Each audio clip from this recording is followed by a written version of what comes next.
and he's flipping through the pages. He flips to a specific page, and he's looking, just combing the lines, and he goes, "You know the name right here that's in here?" And I go, looking at the page generally, and I go, "No, I haven't spotted any names on that page." He goes, "This is the grandfather of President George W. Bush." Ladies and gentlemen, welcome to another episode of the Whole Story Podcast by Best Ball. Robby here. Jonathan was unable to be with us today for this great interview, which really stinks because I found someone that really loves Dr. Pepper and he's a lefty in golf. John Morton is our guest today, the founder of a new business, Auld Toun, a company that helps us here in the States acquire historical golf books or writings about golf history. So check those guys out. You'll enjoy this interview. I really think so. Just an all-around neat guy, former PGA professional. So great chat with John. You guys are going to enjoy it. As always, we are very thankful to be working with folks like the Summit Golf brands, Bedrati, Zero Restriction, Fairway and Green. They help us look good when we're doing these interviews and on the different videos and stuff that we've done on our trip to Scotland. It was amazing to be able to wear their gear. We're very appreciative to work with them. You guys can get the stuff that we have and stuff that you can see on their great sites. If you go to any of their websites and you use the code BESTBALL20, they were kind enough to give our listeners and viewers an opportunity to save 20%. So use BESTBALL20 at any of those sites and go shopping. Another great partner, friend of the program, Western Birch. Been working with these guys for a couple years now. It all started because we interviewed Lewis and we said, hey, we really love what you guys are doing. We got some tees with the Best Ball logo on it, and we think they are the best. And so we are happy to be working with them. You can get your own logo, any colors on the stripe patterns that they have, and they last forever. So it's fun scattering the Best Ball tees around when we get out on the course. But go to westernbirch.com, and if you use Best Ball in the shipping field, you will get a free gift with your order, and I believe some free shipping. So without any further ado, we want to introduce John Morton. Hope you guys enjoyed this episode.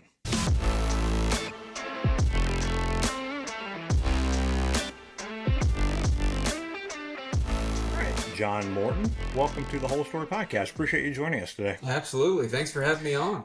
Yeah, well, like I mentioned, Jonathan hates not being here. He is a Dr. Pepper enthusiast like yourself, but a little quick rundown. Former PGA pro, and then now the founder, and I'm going to butcher the name, Auld Toun, Golf Books and Collectibles. So, yeah, man, welcome. Excited to hear your story. Thank you. Yeah, and appreciate you having me on very much. And you were 99% of the way there with the name of it, with the pronunciation. It's Old. What did I miss? Old. Okay. Yeah. Okay. It's the old Scottish spelling, essentially, of the I gotcha. Phrase. I gotcha. Well, let's back up like we do with most of our guests. Like, when did golf become a thing for you? Like, did you grow up playing it? Did you start later in life? Tell us that story. Yeah, so I live in Alabama now. Been in the South for about 20 years, but I grew up in the Northeast. I grew up outside of Philadelphia, and started playing golf from a young age, probably 8 or 9 years old, is when my dad introduced it to me, and it just stuck with me. I couldn't shake it, and stuck with it through elementary school, high school, eventually through high school. You know, I was an okay golfer, and I still categorize myself as the same today. I'm an okay golfer, but I realized and had a clear enough mind in high school to know that I wasn't going any places because of my swing. So what I really started to enjoy throughout high school was working at golf courses, which is what led me to look into the PGA golf management programs, or PGM programs as they were called in those days. And that's what led to me eventually going to school for golf management, which led to me becoming a Class A PGA professional. Did that for a few years across the Southeast, and eventually had me settle here in Birmingham. Where'd you go to school? Methodist University, North Carolina. Absolutely. Fayetteville, right outside of Fort Bragg. Yeah, I'm in South Carolina, so familiar with that one. So Love it. very nice. Well, so did you work at a number of different courses then as a PGA pro? Yeah, I moved around quite a bit between my internships in the golf management program. That took me around to some really nice places. I was fortunate to do internships at places like Pinehurst Resort, TPC Sawgrass, Broadmoor Resort out in Colorado. So that had me move around a good bit. Then after graduating, when I became a Class A professional, moved to Houston, Texas. Worked at the club at Carlton Woods for a couple of years, and then eventually moved to Birmingham and worked at two different clubs here in Birmingham before leaving the industry in 2017. Okay, man, those quite the playing privileges at those courses you just rattled off. I was very fortunate and very thankful to be able to play the courses that I did for anytime I wanted to essentially. Yeah. Well, your bio and part of the reason we wanted to have you on was you talk about golf course memorabilia. You're a historian, like you love that aspect of the game. When did that kick in? When did you fall in love with the history of golf? Yeah, that really kicked in kind of coincidentally as I was departing the golf industry. But it was really a convergence of two loves of mine ever since I was a kid. Growing up in Philadelphia, early American history is obviously very relevant and prevalent there. So I was always infatuated with early American history, the Revolutionary Wars up to the Civil War, because you can't go anywhere without being surrounded by it, and all the history in that area, that region. But I never really got engaged with golf history as a child, as a young adult. That led to me becoming a PGA professional. But then when I left the golf industry is really when my love of history and my love of golf really started to merge together. So it was about that time, 2015, 2016, 2017, that I started to kind of just dip my toes into something that a lot of kids from the 80s and 90s did that got out of it, and that was card collecting, trading cards, sports cards. But I started to kind of realize and observe and learn a lot about golf cards that existed, and specifically golf cards from before World War II. So I started to go down this rabbit hole about cards in particular, but that eventually expanded into the history of the game and really collectibles, memorabilia, artifacts at a much larger and wider level. Very nice. Well, I know, man. Hopefully, you can make some trips back over to Pinehurst with the the Golf Hall of Fame and all the things they have going on there. Have you been back there lately? I have, yeah. I was fortunate to go last year, part of an organization called the Golf Heritage Society, and they had their annual meeting at Pinehurst last year. So I was able to go back. It was my first time in almost a decade being back there in Pinehurst, but was able to go to the new Golf Hall of Fame, which was so great to see. They did such an outstanding job with the new layout and the new setup they have there right outside the clubhouse at Pinehurst. I completely agree. Well, we talked a few weeks back, maybe a month or so ago now, with Connor Lewis, the golf historian. Yep. And I know, I guess I'm learning more that the golf historian world is a little bigger than most people know about, correct? Like, do you guys kind of interact with each other, or is like a bigger group that y'all keep in touch with? You talked about the one group. Yeah, there definitely is. It's a large group, but at the same time, it's a small world that we all live in. So yeah, I know Connor really well. Coincidentally enough, I played golf with him last week. Uh, was Very nice. down in Florida with my wife, and was able to get over for a day to play with him at his club in Tampa. So yeah, the golf historian and golf history enthusiast community that I like to refer to it as. Very robust, but it's all about just celebrating the history of the game and celebrating the stories and the individuals, and in my case, a lot of the time, the artifacts that help the game become what it is today. Yeah.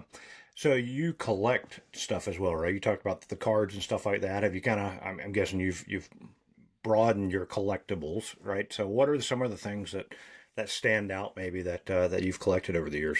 Yeah, so for those that are watching us, talk, I'll show a couple things here in a moment. But for those that aren't, I'll do my best to describe them. But yes, my collection, I should say, has expanded well outside of just cards over the last 4 to 5 to 6 years. It started just as cards, but that eventually started to broaden. So now it's all types of collectibles and artifacts. But what I really specialize in and focus on is early golf history. So Scottish golf history and early American golf history, really mostly before World War II. So of my collection here in my home office, where I keep it all, probably 60% or so is from the 1800s or earlier, with the balance being from 1900 to 1945, essentially the start of World War II. So yeah, all types of collectibles though, from cards to photos to golf clubs, to books. I've got a couple of unique books in my collection, autographs. It runs the gamut. Love it. Most people in their families, their wives might say, "Are you buying a new club, or buying more golf balls or whatever?" And you're buying old golf clubs and old stuff that you're not really going to go out and take on the course. It's like, I'm going to set this on the shelf or display this really nicely and just admire and appreciate the historical value of it, right? That's exactly right. That's exactly right. I love items that are, generally speaking, one of a kind, things that have a unique backstory to them. That's what I thoroughly enjoy, because, as I said earlier, it's the stories of these individuals, it's the stories of these items, that really bring the history to life, in my eyes. And you said you had some you might want to share with us. Yeah, so I've got two here that I pulled aside that are I love smaller it. in size, so I'm not going to pull down a frame off the wall or anything. But I've got two items here that I'll describe. The first is the earlier of the two items, and I'll try to Oh yeah. clarify this. So it's a cabinet card, what's called a cabinet card. It's about 4 inches wide by about 8 inches tall, and it's got a portrait of a gentleman from the mid 1800s in it. It's also got the signature of that gentleman on the cabinet card. So this portrait is actually of a gentleman named James Ogilvy Fairley, who is widely regarded as the founder of the Open Championship, or the British Open for us Americans. So he lived in Prestwick in the 1800s and was the individual that convinced old Tom Morris to move over from St. Andrews to Prestwick to found Prestwick Golf Club. And that cabinet photo, signed by James Ogilvy Fairley, is one of only a couple known signatures of his to exist today. Wow. And keep in mind, he passed away in 1870. So that means that signature in the cabinet card is at least 155 years old. Now, how did you come about something like that? Like, where did you find or know to start looking for something? Like, did you just go by his old house or like? So been to Scotland a couple times, did not go by his house yet, although I know where he lived. But yeah, this type of black and white photo is something that would have been kept by somebody of importance. Obviously, he would have gifted this type of photo to a family member or to a friend, during his life. But it would have made its way through a number of hands in the golf community throughout this item's life. This specific cabinet card, I actually purchased at an auction house, specifically a golf dedicated auction house, late last year. So there's a couple different golf auction houses that exist in the United States and around the world, and they focus just on golf collectibles. So they're a really neat place to be able to find any type of item related to golf, whether it's a modern item, let's say it's a Tiger Woods signed photo or a Rory McIlroy signed pin flag from the Masters, or golf clubs and artifacts from the early days of the game. Those types of auction houses are great, great places to be able to find these types of collectibles for yourself. Very nice. Very nice. All right. So that It looks like it's well preserved. For those that aren't watching, like it seems to be in great shape. So that's Yeah, really cool. it is. It is in remarkable condition, given its age and the fact that it is a photo, and obviously photos tend to fade over time. So, yeah, very, very thankful to be able to own that item. But that's a perfect example of the type of one of a kind, really unique item that I love to be able to share the history of, because not a lot of people actually know about James Ogilvy Fairley. And Yep. they recognize the name because, in many cases, he's a bit of a footnote in other books about gentlemen like old Tom Morris and Alan Robertson, who were the bigger names in that early growth of the game. But absolutely love that artifact and that piece of tangible golf history. That's really cool. All right. What's the other one? Second one here is actually U.S. Open theme, since I we're like it. taping this the week of the U.S. Open. Obviously, the U.S. Open at Oakmont this year. But this one is actually the rookie card of a one Francis Francis Ouimet. Ouimet. There you go. Look at that. So, smaller card again for those that aren't watching the video of this. And then it's got some text on the back, but smaller card that's only about 1.5 inches wide by about 2.5 inches tall. It's got a picture of Ouimet in black and white of him swinging a club. But this card was made in 1926, so it was 13 years after his famed, greatest game ever played U.S. Open win at the Country Club of Brookline, where he took down Harry Vardon and Ted Ray. But Francis Ouimet remained an amateur throughout his whole life, and he didn't play in a lot of professional events like Bobby Jones did. Professional events being the U.S. Opens, the Masters, obviously after, in the 30s and 40s. But Francis Ouimet was only featured on 2 golf cards in his entire life, this being the earlier of the 2. And most collectors in the collecting and card collecting community recognize the first card that an individual was ever featured on to be his rookie card. So even though this was 13 years after his U.S. Open win, this is considered his rookie card. And I'm guessing you didn't find that in a cereal box or something like that. I did not. I did not. I was fortunate to. There's like we talked about earlier, quite a large golf history and golf history enthusiast community, but also a number of platforms like Facebook that have groups of individuals that are collectors of golf memorabilia. And I was fortunate to acquire that from somebody in one of those Facebook groups. Very nice. Well, what are some of the things that you're on the look for that you don't have or that would kind of pique your interest of, I'd like to add this to my collection? That's a great question. And the funny thing is, looking around my office, a majority of the items that I'm fortunate to be the current, owner of, is, and I say that carefully, are items that I honestly didn't know existed until I saw it. They're really unique, really rare items that have some unique story to them, that it's not like there's 50 of them or 100 of them or 1,000 of them. And for years I've been on the hunt for it. A good example of that is a book that I own from the Rusacks Hotel in St. Andrews. I know you were just there not long ago when you played the Old Course Reversed. Yep. Listened to that podcast episode, loved the story and all the stories of that trip. But obviously, very famously, on the 18th fairway at the Old Course at St. Andrews is the Rusacks Hotel. And I'm fortunate to own a guest book from the Rusacks Hotel from the 1930s that Wow.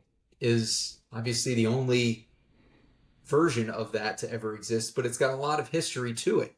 It's got a couple dozen pages of entries of visitors that stayed there in the late 1930s.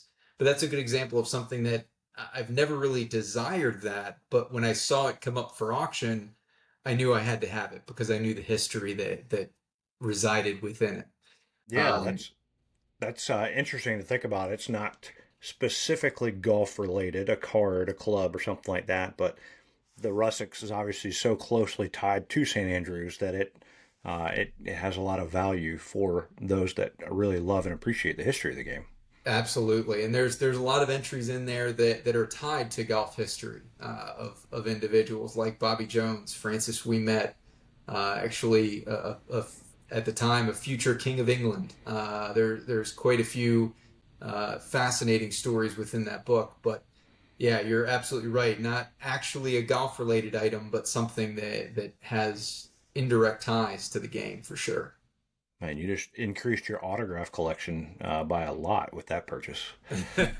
It's been the gift that keeps on giving. I was talking with Connor about it last week actually when I was in Florida because I brought it with me to show him, and it's I'm just continuously finding more and more names inside this book the more research that I do. And actually, a funny story for you. While I was down there sitting with him and he's flipping through the pages, he flips to a specific page and he's looking, just combing the lines, and he goes, "You know the name right here that's in here?" And I go, looking at the page generally, and I go, "No, I haven't spotted any names on that page." He goes, "This is the grandfather of President George W. Bush." So it's Prescott Bush, who literally is George W. Bush's grandfather, and he was a president of the USGA in the early 1900s. And Wow. this was a record in his signature of having stayed at the Rusacks Hotel in the mid 1930s. So it's been a fascinating piece of golf history to be able to just continue to research. That's incredible. I can't only imagine the stories that would come from something like that. So very cool. Well, all this passion of history and memorabilia and stuff has inspired you to, I guess, back in February, you launched Auld Grade Toun. Tell us about that. Like, what was the genesis of wanting to create this company, this brand, and what are you trying to do with it? Yeah, so I've been fortunate to travel to Scotland a couple times now. My wife and I went over last year for a bit of a bucket list golf trip where we hit a lot of the bigger courses. And back in 2022, I was fortunate to go over with my brother, my wife, and both my parents, and we took my dad over for his 70th birthday for the 150th Open at St. Andrews. Um, and over the last few years, between social media as well as those couple trips to Scotland, I've been fortunate to meet a ton of amazing people in the game of golf, both at golf courses, but also just around the golf community in Scotland. And one of those individuals that I've been able to meet over the last few years is a gentleman named Peter Grunwell, who owns a book distribution company in the UK. He and I have exchanged a number of items between our own collections, but I've also purchased some books from him in the past. And when I was over there last summer with my wife, he and I were able to get together. We actually teed it up with our wives together too. Both of our wives beat me and Peter, which was nice and humbling. And while he and I were getting together, and he was showing me his house and his collection, he was kind of voicing some of the challenges that he's faced over the years with getting access to American buyers in the American market, specifically with books. And one of our mutual friends between Peter and myself is an author named Roger McStravick, who's based in St. Andrews. He's a very famous St. Andrews historian related to the game of golf. And I was actually going to be meeting up with Roger as well during our trip last year. And throughout that discussion that Peter and I had, and in the weeks that followed after our trip, me, him, and Roger got together a number of times, and I learned about that challenge a lot more in depth. And that challenge really being that for us as Americans, if we want to buy some of these golf history books that have been published by amazing authors like Roger, who are absolutely the top history experts in the game, we're going to need to buy it from a distributor in the UK. And that book might cost 70, 80, 90, $100, but shipping alone for the book, one book, is going to cost 60, 70, $80. And that shipping cost is a major deterrent for a lot of Americans. So what I talked about with those guys and eventually was able to kind of work out was starting my own company, my own distribution and golf history company here in the States to help distribute those books for authors like Roger and others that are international, whether they're in the UK, in Europe, Australia, Asia, and are looking to get their books access to Americans and be able to bring that history to American golfers that are pining for more stories and to learn more about the game's origins. The history of the name, I think I read is from your love of St. Andrews. Is that correct? That is. So Old Grey Toun, or the spelling as you alluded to earlier, Old being Auld, Grey being like the color, and Toun being spelled Toun, is a common spelling, Scottish spelling for that phrase, but that's a very famous nickname for the town of St. Andrews. So with my couple trips over there, my love of golf history and of St. Andrews, obviously, as well, it was an ode to the home of golf. What has the reception been so far on the new company? It's been incredibly positive. I've been very fortunate, very blessed to have gotten the reception that I have so far. I've created a couple different social media pages, both on Facebook and Twitter, but also sharing content on my own personal pages about some of the books that I've been able to bring over. Roger McStravick has written, I think, 7 or 8 or 9 books about golf history throughout his life. I'm going to be the sole distributor of all of his books here in the U.S. as well as Canada. And then there's several other books that the R&A has published over the years that Peter's been able to get me access to as well. Books such as one that just talks about the history of why golf courses have 18 holes.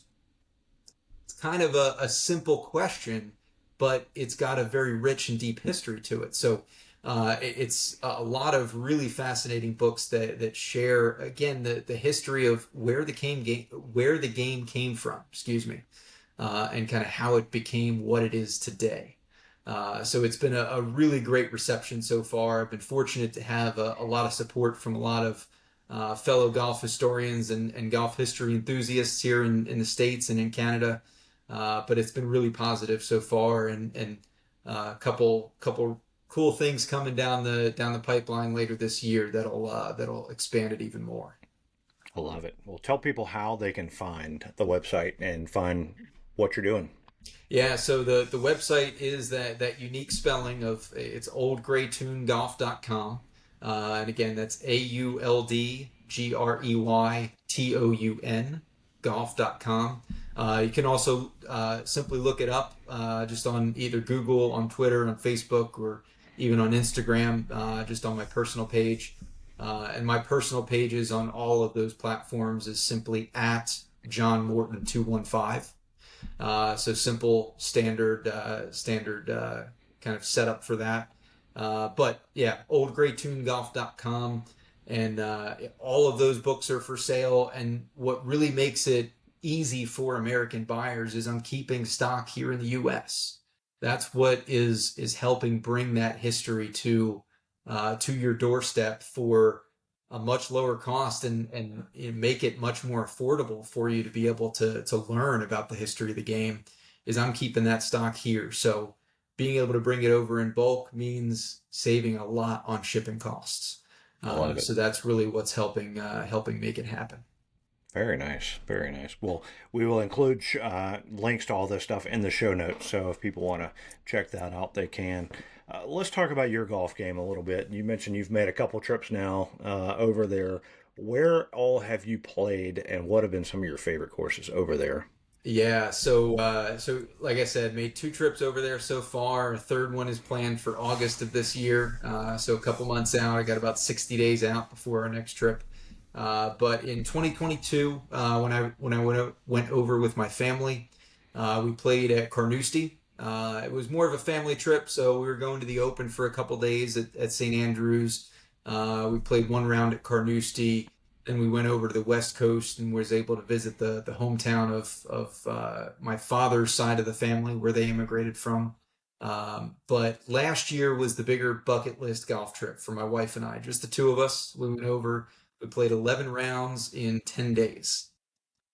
So it was Wow. a lot of golf in a short period of time, but we played going in order, started at Royal Troon, then played Prestwick, so over on the West Coast, both of those courses.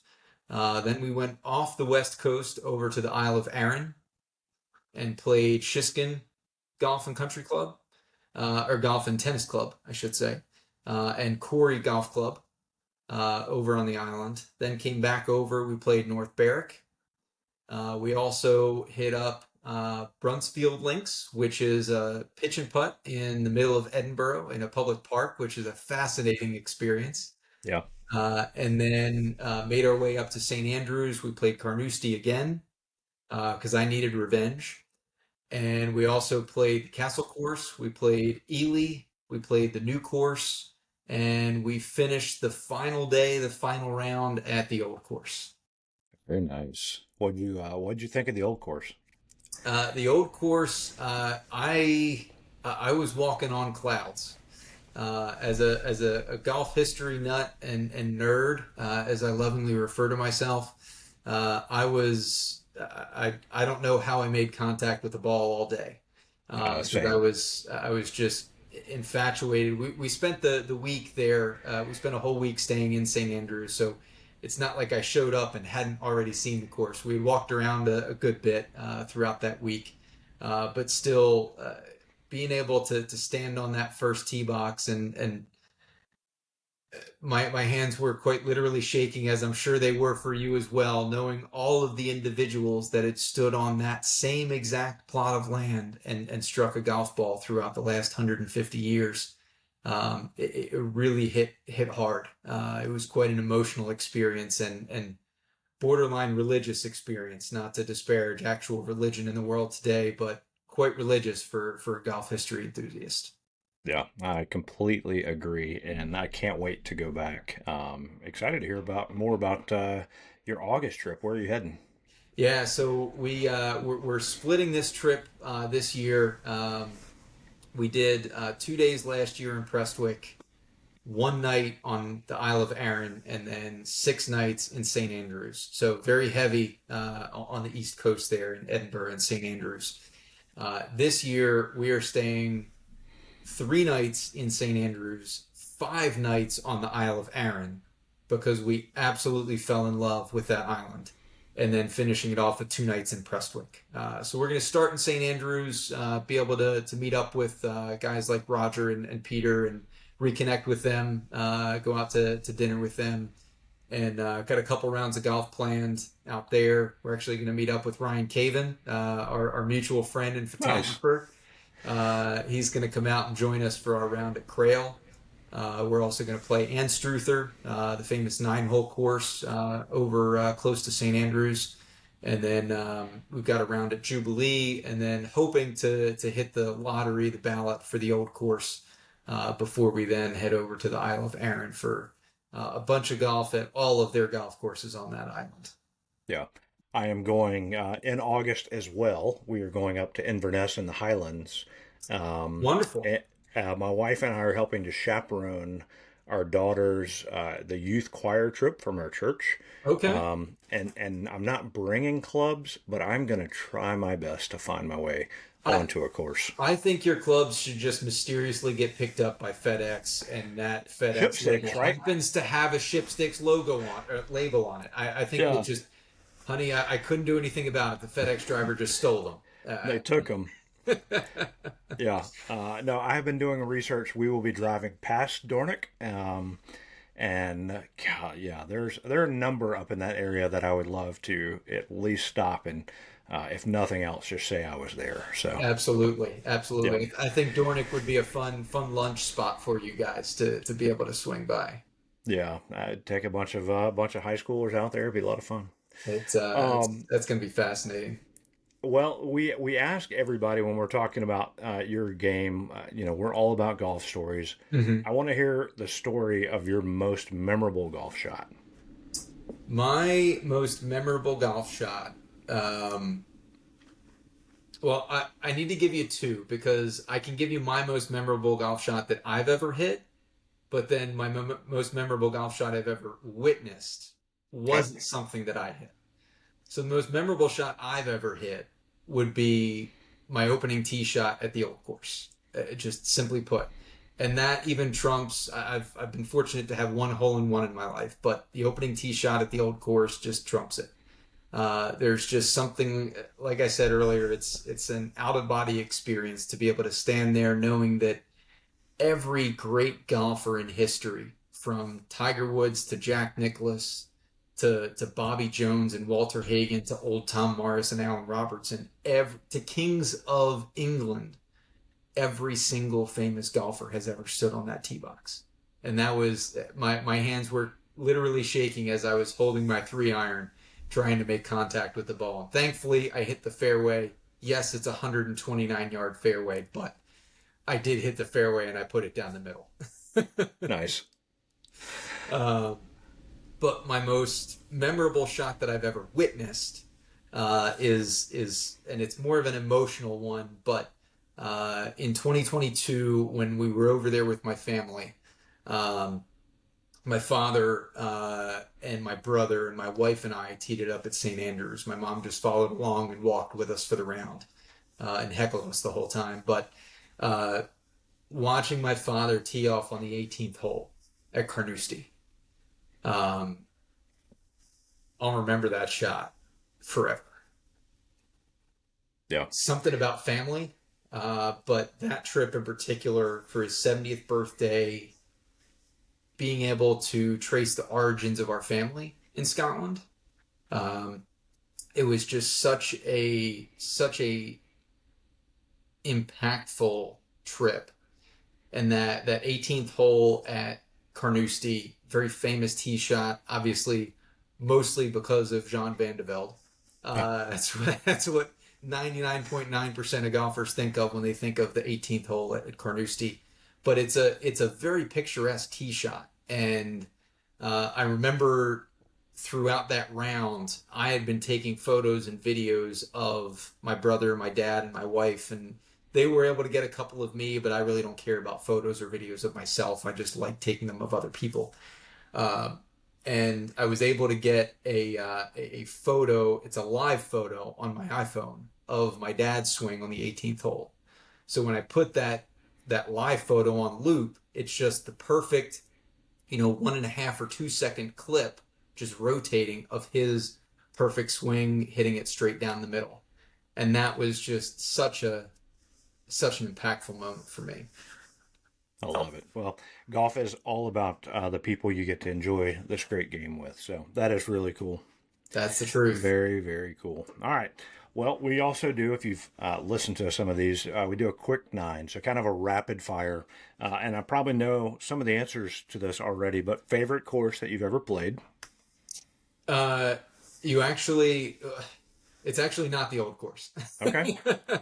It's actually Pine Needles in North Nice. Carolina, which kind of seems out of left field for somebody that's been talking about Scotland for the last 45 minutes, but or half hour. But I was fortunate in college to caddy for 4 years at Pine Needles and Mid Pines, and just fell in love with that course. The layout, the terrain, the somewhat turtleback greens, famous by Donald Ross. Um, it's the most enjoyable round of golf I've ever played. Anytime I get to play it, and I've been fortunate to play it a lot. But Pine Needles definitely favorite golf course I've ever played. I love it. Well, what course then is at the top of your bucket list? Um, Top of my bucket list. Oh, that's a good question.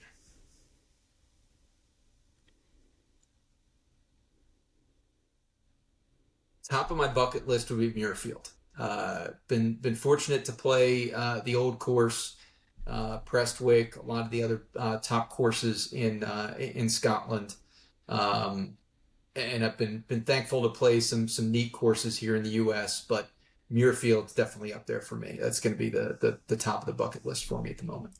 I like it. That's on the bucket list for me as well. All right, here's a good question. If you could chat with one historical figure in golf, who would it be? Uh, Undoubtedly, old Tom Morris. I would be fascinated to have a discussion with him about his thought process and his mindset as an architect. How he went about laying out holes, and what strategies he thought about as he was doing that, as a club maker, as a player, as a golf pro, as a golf professional, but as a club pro, essentially managing the course on a daily basis. Having been a club pro, that would fascinate me, but also as a father, as a parent. Yes, he did a lot of great things for the game of golf, but he also was a father. He was a human being, and I think that's something that a lot of people forget about the biggest names in the history of the game, and even today with professional golfers, is that they are human beings. They have a family, and I would love to pick old Tom's brain about his life as a parent, although tragic in many ways, losing all of his children before his death, which is so unfortunate. I'm sure he would have beaming pride telling stories about all of his children. Yeah, good answer. All right, who would be in your dream foursome? Dream foursome would be Phil Mickelson, because I'm a left-handed golfer, and growing up as a '90s kid and early 2000s, I always rooted for him to try to take down Tiger Woods, because it was the proverbial second place throughout a lot of his career. So Phil would definitely be in that, and then I'd add my dad and my wife. Any round that I get to play with her, I'm in heaven. Any round I get to play with him, I'm in heaven. When I get to play with both of them, that's just heaven times two. And then if I get to play with Phil, it's the people that shaped our love of the game that I really love. So he really helped shape my love of the game as a child. Man, Dr. Pepper and a lefty, you and Jonathan are like twins. Like, we really need to get together and play some golf. I know we're not in your dream foursome, but let's get together and play sometime. Hey, well, I can find a reason to get to South Carolina anytime. Come on. Well, and another side note, talking about you and your wife playing, or do you follow Nick and Haley, East Sands Golf Company? Do you know I do these not. guys? No. They're up in Canada, and they're a couple that they moved to. They got married and did a 6 month honeymoon in St. Andrews. Nick ended up. I think the story was he lost his job, found out about it like on the flight over there, and ended up caddying over there. Fell in love with golf. Now they have this company, East Sands Golf Company, and they are helping take people on these incredible golf vacations to Scotland and stuff. So you need to check them out. Wow. Yeah, I'll They need to look they into them. their story was just published in the latest Golfers Journal, which is really cool. But Really? yeah, but I they will were a definitely guest. look them up. They were a guest on our podcast, so listen to the podcast first, then read the Golfers Journal. But Yeah. yeah, they're a great couple, and you guys would, yeah, that would be a good foursome. The two couples there. Yeah, absolutely. Yeah, my wife's been playing just as long as I have. She actually used to play professionally, so she wipes the floor with me, and I'm Nice. again an okay golfer, but yeah, I'll definitely have to look them up. We Yeah, we always love when we get to play with other couples. nice. All right, favorite golf book. Favorite golf book. Again, I'm gonna have to give you two answers here. Favorite golf book that I've ever read. Favorite golf book in my collection. Because we Okay. talked about collectibles here. So favorite golf book in my collection is going to be an original copy that I own of the original Rules of Thistle Golf Club, which is the second oldest golf book ever written. Wow. printed in 1824. And it was the first time that the history of the game ever was put down on paper and put in book form. So I'm very fortunate to have and be the current owner of one of probably 10 to 12 copies of that still exists today. So that's the favorite one in my collection. Okay. Favorite one that I've ever read is undoubtedly the Colossus of Golf about old Tom Morris. The best true biography and kind of original biography, and just tells so much about the history of Scottish golf and old Tom specifically and kind of his life. Love it. So yeah. Love it. All right. Well, most golf historians like architecture as well. So who is your favorite golf course architect? Ironically, you're absolutely right. A lot of golf historians, most golf historians, have a favorite, and that's one area of golf history that I haven't dove too deep into. So while I've played and been fortunate to play a lot of courses that have been done by notable architects, that's an area that I need to get better read on. That being said, the one that's currently on my mind though is Willie Park Jr. Willie Park Jr., famous golfer from Musselburgh in Scotland. Also multiple-time winner of the Open Championship, club maker. His father was the winner of the first Open in 1860 at Prestwick. But he famously became a very, very well-known golf course architect later in his life. Designed more than 170 golf courses around the world, more than 100 of which actually are here in the U.S. But Willie Park Jr. is definitely going to be the name that comes to mind for me. And selfishly, part of the reason is because he's actually the subject of a book that's about to get published later this year and released about the town of Musselburgh and the Park family, the Willie Park Jr. and Sr., Mungo Park as well. And it's actually being written by a descendant of the Park family, a gentleman named Mungo Park, the fourth, actually. Very nice. That's going to be a book that comes out later this year, I believe in October or November, and may or may not be available from Old Grey. I was going to ask, do we know any U.S. distributors of that book by chance? We may know one. We may know one. Very nice. All right. Jonathan's favorite question, favorite snack on the golf course?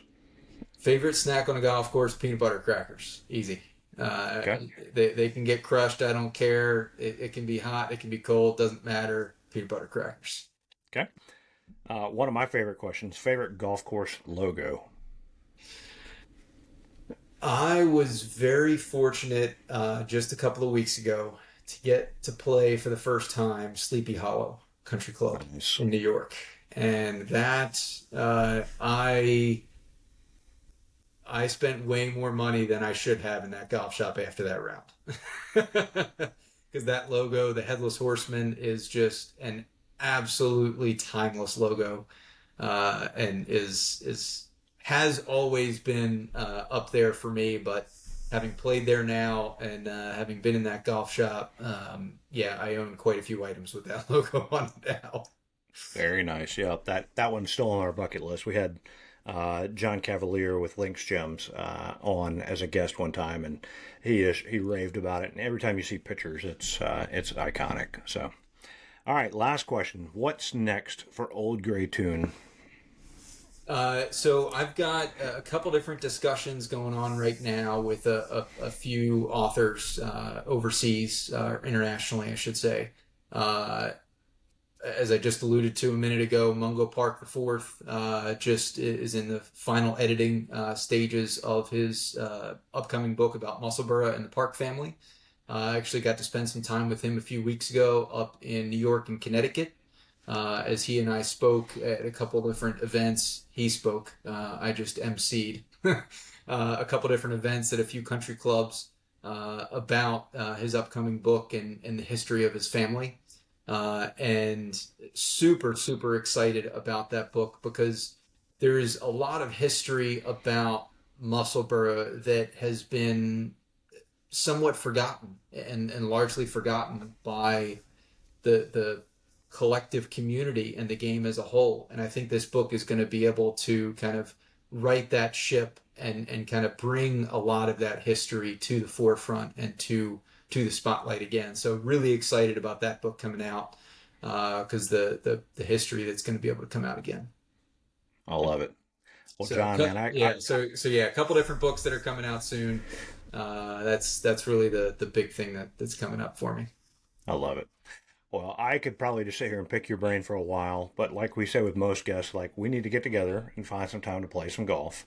Especially get you and Jonathan together. We'll grab a case of Dr. Peppers for you guys. We'll watch y'all hit left-handed golf shots all over the place. It'll be a lot of fun. Next time we get together for a podcast, I'm just gonna have a case of Dr. Pepper sitting right here. So that please do, please do. Well, man, this has been fun, but I appreciate you joining us today on the Whole Story Podcast. Thank you so much for having me. I appreciate the time and look forward to getting together again soon. Sounds good. Well, for Jonathan, who's not here, and John, this is Robby, and you guys have been listening to another episode of the Whole Story Podcast.